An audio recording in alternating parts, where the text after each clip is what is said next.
قوة. أصعب سؤال على الريال لما تسأله واحدة توه متعرف عليها، أنت شنو تبي مني؟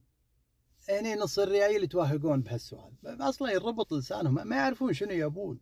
أكثر شيء يفكر فيه أنه لها ويقول لها أعطيني سنابك، عقب هذا ما راح يعرف يجاوب، ما درس، يعني ما أعطونا إياه بالمدرسة. وبعدين ليش تسألين هالسؤال؟ ليش توهق؟ يعني هو الحين داق درب وياي لك، شنو يبي منك؟ امي تسلم عليكم وتقول لكم عندكم فجل احمر؟ ليش هالاسئله هذه توهقون فيها الريال؟ يعني لا تسالون اسئله ما عندنا لها اجابه، او غششونا، اعطونا اختيارات. يعني لا تسالون باول فتره نطرح عليه 7 سنين، حزتها يعرف يجاوب، يبي الفكه وقتها راح يعرف يجاوب.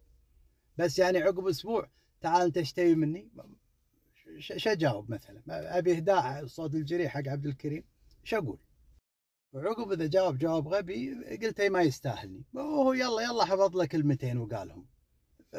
كل هالرشاقه وما تتشاقه، ما توهقونه ترى الريال مع الوقت يحلى.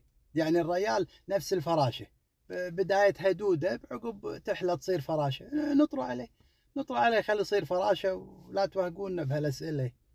يلا يلا.